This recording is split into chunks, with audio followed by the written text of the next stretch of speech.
and this is Gangster with My Health, where we talk to everyday people about, the changes they had to make in life to kind of get more progressive and reach that level of optimal health. Now, today we got a little something different today. Today we're going to be speaking about, we talk about mind, body, and spirit, but what we don't focus on so much is the financial wellness. And we got a financial wellness expert in the building today. Hey, how y'all doing? My name is King Darice Bay, and I'm gonna let you know how I got gangster with my health. That's what's up. That's what's up. Well, pleasure to have you, brother. We finally got you on the show.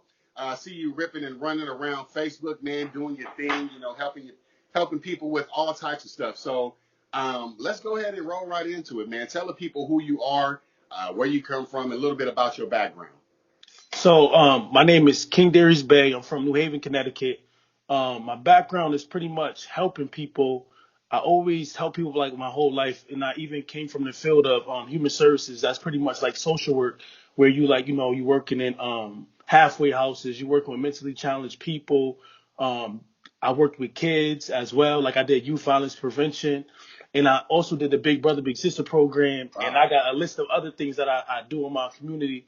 I'm also a part of the Urban League. I don't know if you know what that is, but I'm a part of that as well. Okay. I'm a veteran. Explain what it is, man. Talk to the people. Tell them what it is if they don't know.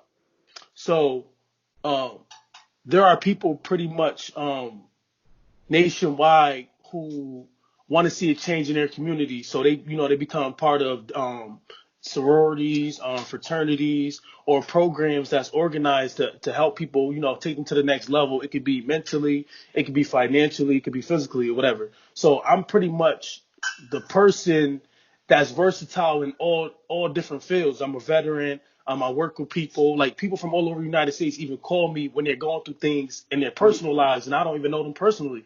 But they feel like I'm a person that they can share information with, and, I won't judge them because that's not my place. But overall, I'm an entrepreneur. I'm a person that like helping people. So I know my purpose in life is to help people get to the next level and help them change their mindset and pretty much help them change their not just their life, but their next generations to come, because that's why we're not where we truly want to be, like, when we were born, because our ancestors didn't pretty much put us in a position to follow a blueprint to take our life to the next level.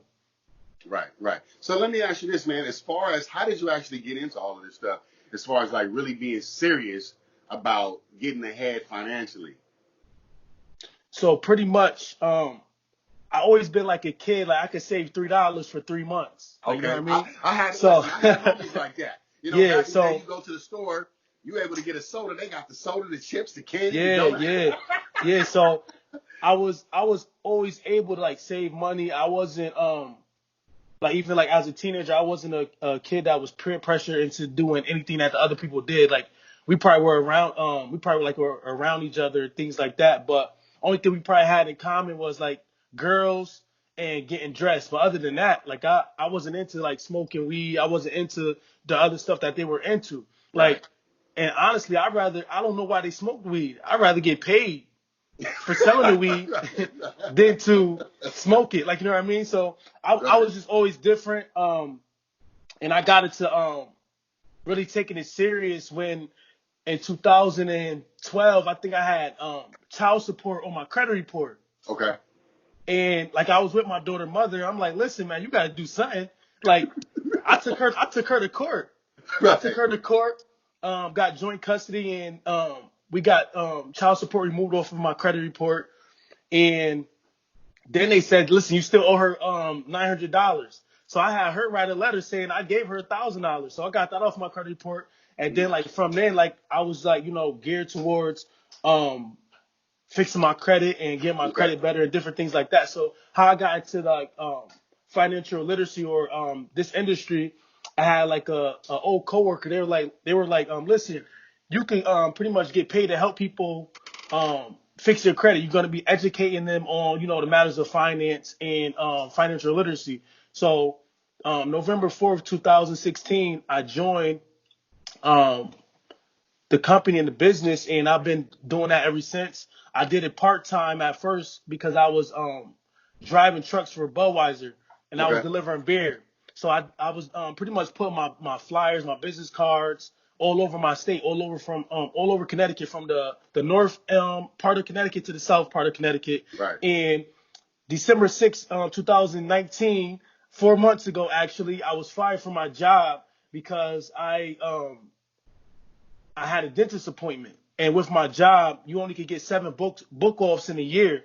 But the supervisor really didn't like me because I wasn't the type of person that you could tell anything to. Like, you can't talk to me any Right. type of way. Right. You can't just say anything to me and think I'm going to be okay with that. So, people like me, we don't last long at jobs anyway. People like me, you don't last long at a job Right. because you know that you're worth more, you know that you deserve more, and you can get paid basically for being you and for what you bring to the world. I know I'm worth more than $10,000 an hour, and everybody don't feel like that about themselves, but that's them. I know I'm Right. worth more. So when I got fired from my job, I was okay with that because I had a business to fall back on. Now, if I didn't have a business to fall back on, I would have felt crazy. And mind you, listen, this is December 6th. This is like 2 or 3 weeks before Christmas. I don't Right. celebrate Christmas, right? Right. But what if I did? Right. This company don't care. Like, companies don't care They about you don't. or your family, right? Yeah. So We all that, are very replaceable. One thing yeah. I trip off of people at the job who feel like, well, the job need me and the job ain't gonna operate. No, You know no, what I'm no, saying, with no. me. You know what? And it's like, you very replaceable. Let me give another example real quick, because there was an issue that happened the other day. I saw a post on Facebook with a business owner, right? This is what tell me what you think about this. This is what a business owner, they put out the post. They said something about Black people. I can't believe Black people using Cash App. And don't Cash App me this. If you want to buy my product, you better not have Cash App. I thought that was totally tacky. I thought it was very unprofessional. I thought it was a funky energy. You're asking for people's business. You're asking for money. Don't say you don't need it, because you wouldn't establish a business if you didn't want people's money. You know what I mean? So when you're a business, you have to make things easier for the customer, the For client. everybody. The purpose is convenience. So if you don't take a Cash App, that's perfectly fine, because you know how many people who do take Cash App that do the same thing that you do? You understand what I'm saying? So it's not about the customer, or the company, conforming to you. You know what I mean? Well, you have to pretty much, you got to satisfy the client, whatever Definitely. that means. And I say that as far as like with the job, a lot of these people feel like the job just needs them. You just that special, but you very replaceable. You very Definitely. replaceable. I don't care what job. I don't care what job you do at your job. People, listen to this close. I don't care what it is. You're replaceable.